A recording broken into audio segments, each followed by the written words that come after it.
Is this an intimate relationship? Can we be honest with one another? Can you really share your feelings with your wife? Do you allow your wife or your significant other to share their feelings with you on what they're going through? Maybe they had a bad day, or maybe something happened, but do you take the time to really hear what is happening in their life in this long distance relationship?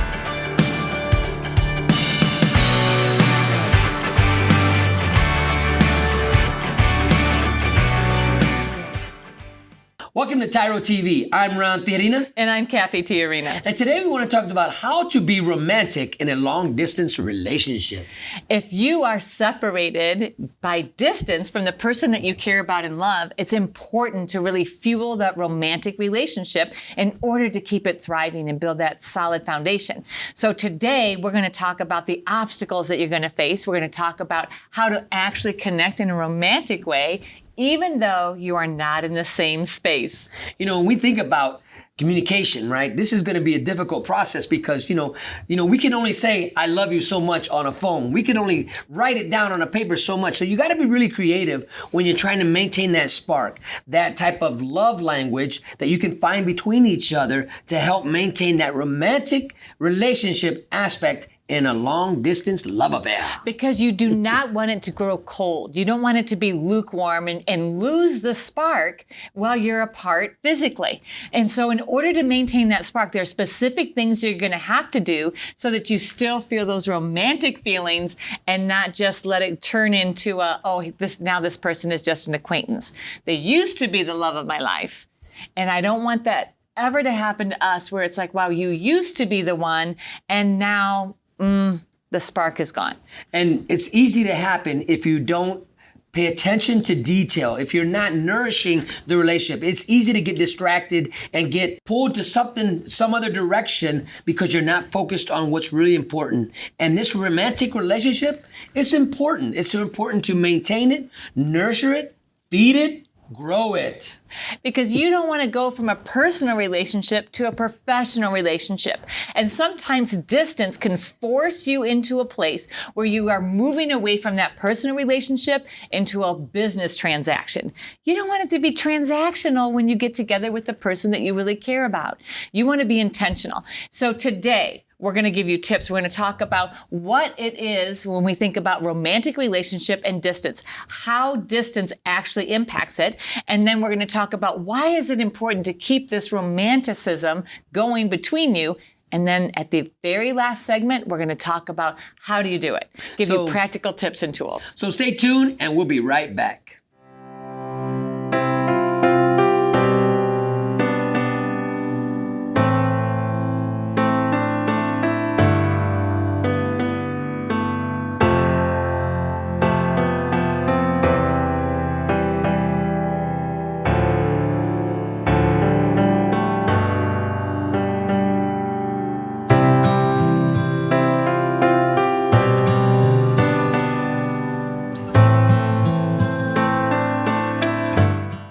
Welcome back to TYRO TV. Today we're talking about how to maintain a romantic relationship despite the distance. And Ron and I know firsthand the difficulty of that. Ron was incarcerated for 15 years, and in that 15 years, we had to fight to maintain our relationship, our romantic relationship. We were married, but we found that we would get into seasons where things started kind of cooling off and we started getting this distance between us. And instead of relational, it became very transactional when we were together. What's going on with the kids? What do you need? How's your case going? What's happening with the bills? How's the car? How's the family? Goodbye. Right? And all that is okay if you're conscious that this is happening. And that that's just part of your relationship. But if that defines your entire relationship, you then are losing that romantic part of your relationship. And you're setting yourselves up for the danger of someone else coming in and wooing your partner. And that can happen. So, I remember when we were just talking about how are we going to do this? How do we practice this? What is this going to look like? But we had to have courageous conversations with one another to say, hey, look, we're at a place we've never been before, but how do we maintain this love affair, this love in our eyes for each other? How do we make this grow and not lose it? Now, if you've been in a relationship longer than a month, you know that you have to be intentional even when you're living together, when you're occupying the same space. It's still easy for the world to come in, all the cares of the world and living to come in, distract you, and divide you. But multiply that difficulty when you are not living in the same space. So when you're not living in the same space, it's easy, much easier for all of the distractions and all the cares of life to fill in more and more space between you. So now you just see this individual as, okay, you know what? Instead of Ron being, my lover, my best friend, my husband, now Ron is my advice person. Now Ron is the father of my kids. Now Ron is the person that is my problem solver. And all of those are important roles, but they can't be the only roles. So over time, I began feeling myself like, okay, what's going on between us in our relationship? I'm feeling more and more distant in our relationship. It's more and more difficult to press into and see him as husband first. Right? Okay, he's father first. He's problem solver first. He's, the logical one. And it's like, okay, what happened in our relationship? What happened was we allowed the distance to define our relationship instead of allowing our relationship to define the distance. And that's a great way to put that, Cathy, because one of the things that we learned at the onset of our separation, right, from me being in prison and Cathy being on the streets, is that we had to become friends. Mm-hmm. And this is key to any relationship. You want it to thrive. You want to nourish it. Well, in our relationship prior to my incarceration, I was dictator. We weren't friends. We were living together. We're doing everything as a husband and wife, but we weren't healthy people, mm-hmm. right? And so we didn't know how to be friends. We didn't have a healthy friendship. And that's one of the things that we were able to really come together and grow during this process is we had to really become friends with each other, be able to confide in one another, the mind battles we were having, the challenges that we were facing, mm-hmm. and not push them aside, but look at them so that we can grow from them. And oftentimes what couples think is, wow, I don't want to grow my friendship, because if I grow my friendship, then my romantic feelings for my partner are going to go away. I'm going to friend zone my partner, and now we're just going to be friends. And you know what? That's a myth. That's not true. What is true that if you don't have the foundation of friendship, it's a lot harder to build and maintain those romantic feelings. Because if there's no trust, if there's no friendship, if there's no loyalty, which all of these things walk hand in hand, then your romantic feelings die. And to maintain the romantic feeling, we're going to talk about that later, but this is important, right? How do you maintain this spark, this love language that you're fulfilled, not physically, but now you're fulfilling each other emotionally, mentally, and spiritually. And every once in a while, you get to hold hands. Or right? maybe have that 3-second hug, right? Because there's no conjugal visits. There's no time alone like that. You're always in the spotlight. Somebody's always watching you.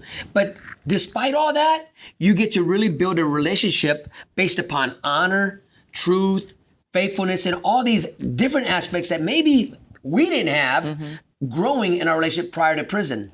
So another myth is that romance equals sex. That is not true. That is a myth. Actually, romance is a mindset. It is a mindset. So, and that obviously when you have the and right... it was set in my mind.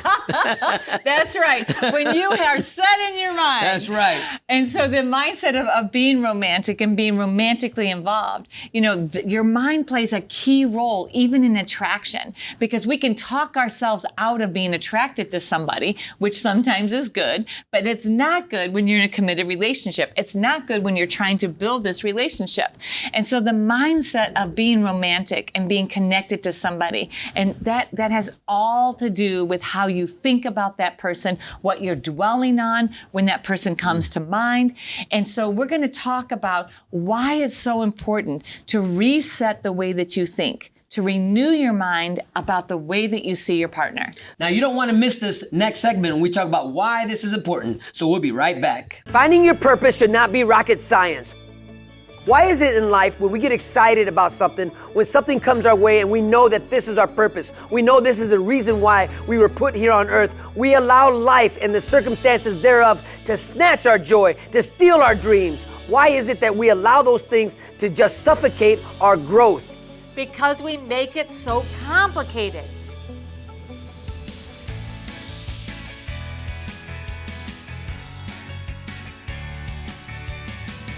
You need a program that shows you the process, that lays it out in front of you so that you know exactly when you're on track to unleash your fullest potential.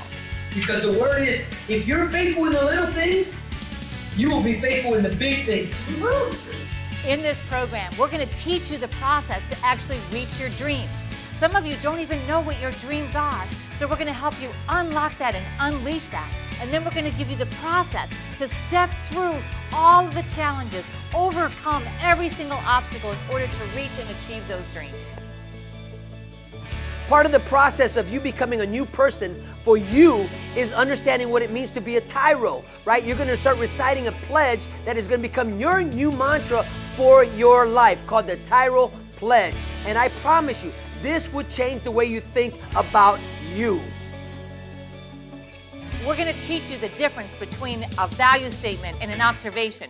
We're going to give you the formula on how to be successful investing your time and energy. We're going to walk you through the process of developing a mission statement. This is not going to be easy. This is not a cakewalk. But if you're ready to live up to your greatest potential, to take on every challenge that's in front of you and conquer them, then you're ready to be a TYRO. You must know you are not on this path alone. As you go through this course, you're going to be going through this course with people all across the world. There are TYROs worldwide that are waiting to welcome you into this community, to become a person worth following and join the network that is transforming their lives and their communities.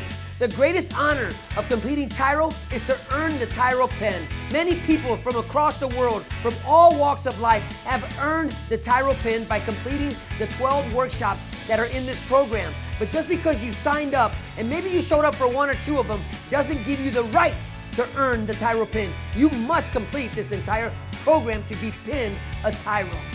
This pinning is an outward symbol of something that's happened on the inside. Because throughout the TYRO process, you are going to be awakened to your purpose and your dreams. Your heartbeat begins to resurrect and beat again for the passion of being a leader in your home, your community, and your workplace. If your dreams don't scare you, then you are not dreaming big enough.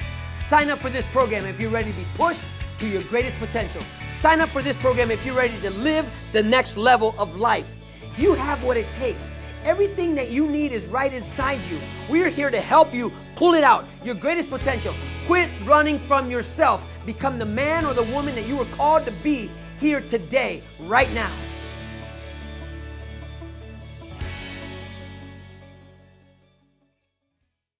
Welcome back to TYRO TV. Today we're talking about how to maintain a romantic relationship despite the long distance. And right now in this segment, we're going to focus on why. Why is it even important to maintain your romanticism in spite of distance? You know, you could say, well, we're going to be apart for this amount of time. Why would we focus energy on actually building romance when we could instead focus on building, a financial plan? And we could focus instead on getting debt free. And we could focus instead on, fill in the blank. One of the things I think about on our experience that we had, one of the things that motivated me to maintain a romantic relationship, because I wanted you to know that I'm the one, I'm the only one, was fear. I think fear drove me a little bit because I didn't want to lose you. So I was willing to do whatever it took, right? Change and talk and I'm glad you were willing to change. Absolutely. But fear was I never wanted to receive the letter. And I think a lot of men that are in this position that I was in never wanted to receive the letter, the Dear John letter, that you found somebody else.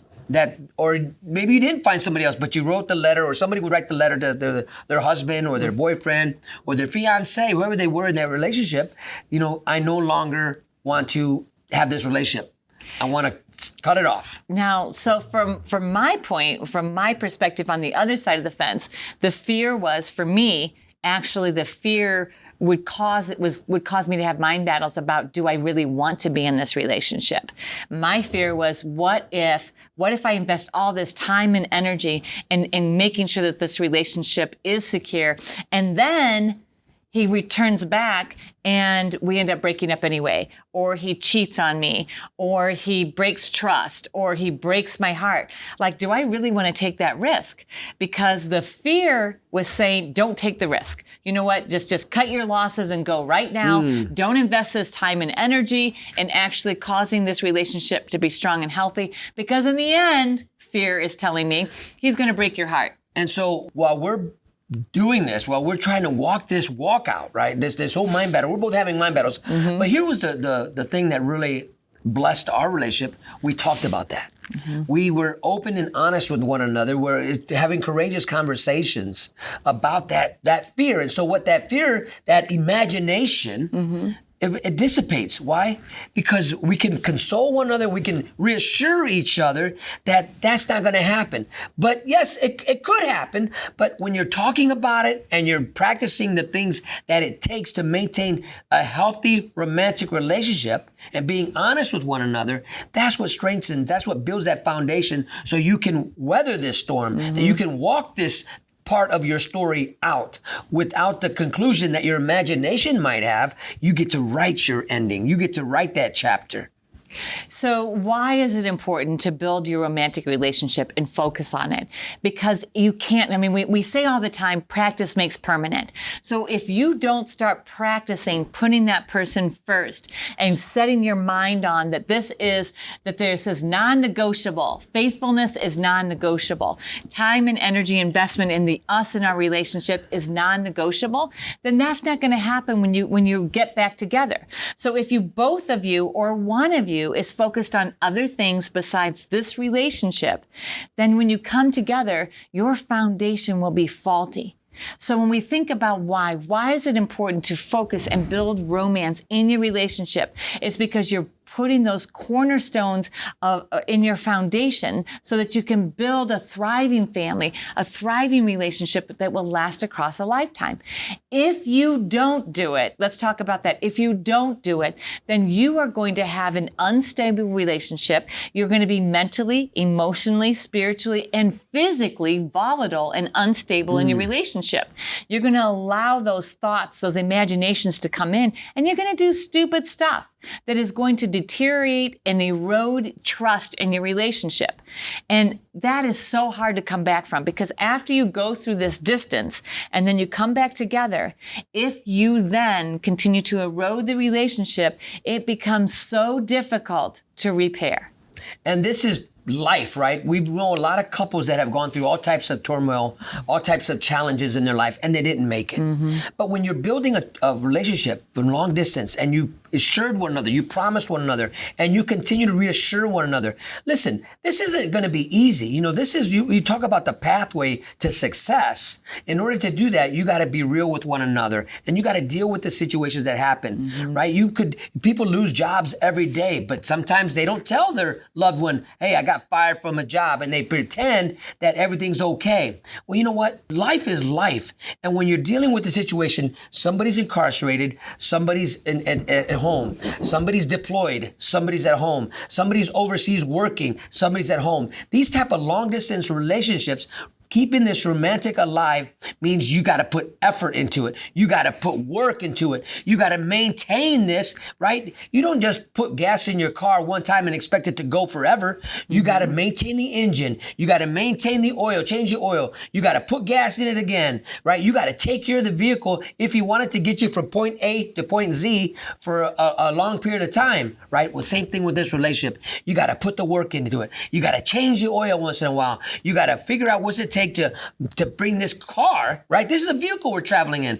And I want this body, right? I want to take care of it. If we get a crash and dent, I want to fix it. I want to tell you I love you more than just when I want to have sex. I want to tell you I like you, right? We have to practice this stuff. This is what life is about. As we come back, we're going to talk about how. We talked about why, we talked about what we are talking about, the distance and how it can actually cause relationships to explode or implode.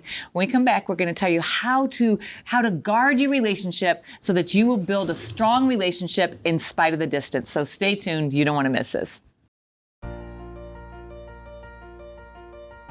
Dear son, it's been hard these last few years, watching you grow up without me in the picture. Never taking the time to find out how you were or what was going on in your life. You're just a boy, I thought. You don't need me. I didn't need my dad. He was never around, I told myself. But I was wrong, son. I'm supposed to be a grown man. I was selfish. I was stupid. I was thinking of me, not you. If I could go back, son, and change things, I would.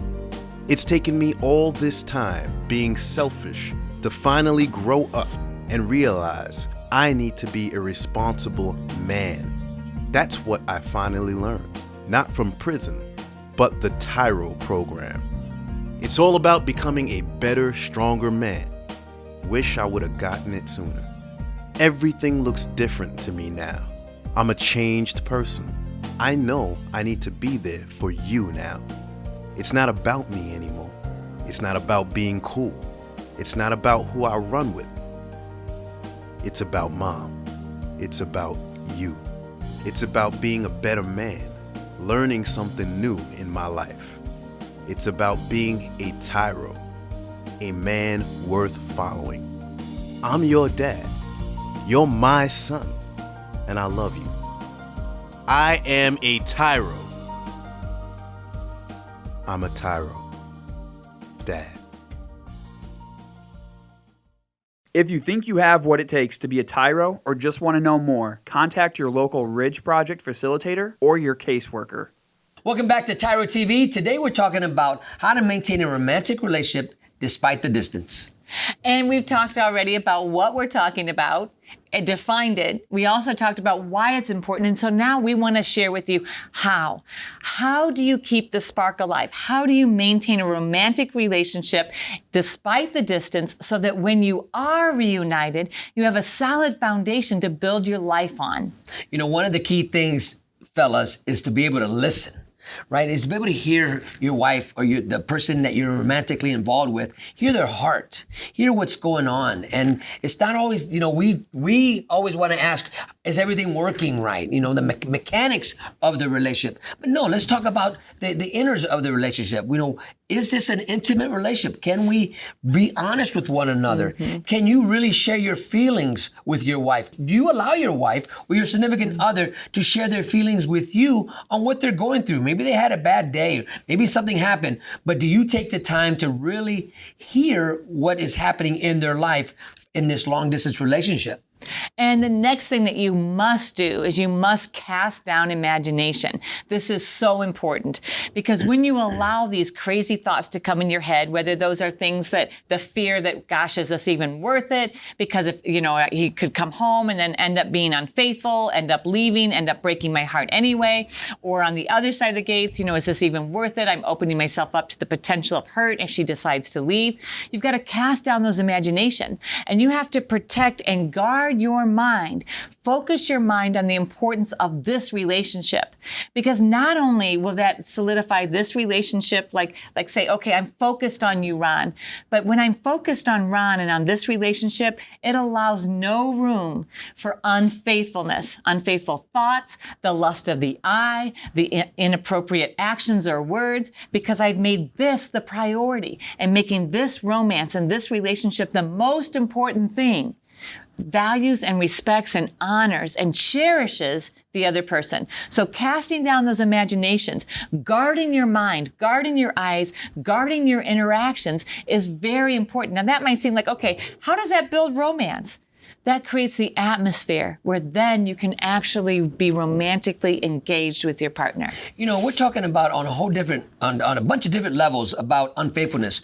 You know, you could come home and you could get a job and you could focus on work, and that's all you focus on. You don't focus on the family anymore. You don't focus on home life anymore because you've been gone maybe for a while. You come home and you got to try to play catch up, right? But what we're talking about is until you come home, right? Until you actually are living together once again, right? Maintaining and building a romantic relationship with one another by you feeding her emotionally, you feeding her spiritually, and you feeding her mentally, right? Edifying her and lifting her up, telling her how great she is, telling her how wonderful you appreciate her and the work that she's doing, maintaining the home while you're away, right? Because this is sometimes or vice versa. Maybe the lady, you're away and he's home. Those affirmations, those words are so important. They become more important because you hang on every word and you replay the last conversation. You reread the last letter. And so being intentional with your words, you're right on, Ron, is those affirmations and building each other up. And, hey, baby, I think that you're the most amazing person in the world. There's nobody else that I would ever consider. I'm saving my thoughts for you, my eyes for you. I love you. I long to be with you. And affirming that relationship repeatedly builds those romantic feelings, making sure that your words and your affirmations are true and that they are personal and that they are reflective of the feelings that you have. Because two things that does. Number one, it builds up your partner, but it also reminds you. So as you speak those words, you're also hearing them. You're both hearing them together and building those bridges that cross the distance. Now, let's be honest, fellas. If you're incarcerated, right, and your significant other is not there, of course, right? They're waiting for you, right? You got there in a place because honor did not reign in your lives. Loyalty wasn't there, right? Respect wasn't there. You just got to be honest with yourself. We put ourselves in a place where we couldn't be taken at our word. We were in a place now where we got to rebuild reputation. We got to rebuild our name. There's a lot of rebuilding, right? And there's a lot of rebuilding and trust that has to happen here. Right? You can't expect to come home and everything is going to be great, right? You have to begin right where you're at right now, rebuilding, redefining, right? Reinventing the relationship, and that's good. So as you're reinvesting in this relationship, then you're going to be able to reinvest in other areas of your life and other people. But this right here, as Cathy said, this has got to become the foremost important thing in your life. Okay, so we talked about the precursors on the how do you do it. So you're like, okay, yeah, that doesn't feel very romantic, but all of those things have to happen first. And then the next thing that you do is you literally have dates, long distance dates. Those can be via Zoom, those can be on video visits, or if your person is incarcerated, in a visiting room. You have a date, you focus on each other, and you make that date around connecting and having fun together. Every time you get together should be a date. All right. Hey, listen, we come back. We're going to wrap all this up. You don't want to miss this. So stay tuned. We'll be right back. I'm your coach, Tremaine Hall. We're looking forward to getting you to the next level in where you want to be in fitness. Our whole method is to make you mentally tough and also physically strong. We're going to start with dynamic warm-up, lower core, upper body, and also full body blast. Get ready to take your fitness to the next level with TYRO Fit and Stenos. Welcome back to TYRO TV, and today we have been talking about how to maintain a romantic relationship despite the distance. And so as we've shared in the last segment, how to do it, and we ended up saying date. Have those intentional date nights. Now, those date nights won't be physical, but those date nights will emotionally, mentally, and spiritually connect you and prepare you for that physical reunion. These are so important because the majority of your relationship, even your sexual relationship, is in your mindset, in the way that you think about your partner. And so you need to be rebuilding trust and honor and respect and cherishing each other with your words and your actions. You know, one of the things that you can do is when you're on the phone or when you're doing a video chat or whatever you're doing is edify your wife, your significant other, right? No matter what's going on, edify her. Let her know how proud of her that you are. You're thankful and grateful for the work that she's putting into this family, into the relationship. And make sure you tell her that, because a lot of times we take it for what? We take it for granted, right? And I want to encourage you, do not take any of that for granted, because she's putting effort into maintaining a relationship while you're off doing whatever you're doing, whether it be work, incarceration, overseas. And all that's important. But what's more important than all that is maintaining this level of friendship, this level of respect, this level of loyalty. But okay, so I'm hearing all those words, which are deep. But I'm also going to say you've got to also keep it light and be flirty. Oh, yeah, You yeah, have yeah. to You're flirt right. with each other, and only with each other. You should never, ever be flirtatious with somebody else, because that one moment can destroy trust in your relationship for years to come. And you all know that, because you've either seen it happen to somebody else or you've experienced it yourself. And that's not what you want in your relationship. You want to build that trust, build the rapport, build that romance through flirting, ongoing communication, affirmations, every day making sure that you're telling your partner how much you care about them, how much you miss them, how much you can't wait to be with them, the things you love and like about them, and that they are your only one. I only have eyes for you. You're the only person I want to hold in my arms. You're the only person that I want to hug. And it's okay to say the that. only person I want to kiss. And listen, the letters can go a long way. Love letters. Because when you were dating, you were writing notes. You were maybe writing letters. But Or now, texts. Yeah, or a text. But I would say take time to write a letter. If you haven't done that in a while, write a letter. So we hope that today that you have gotten something that will improve your relationship. And we want to thank you for spending time with us today. So until next time, always remember that we are rooting for you.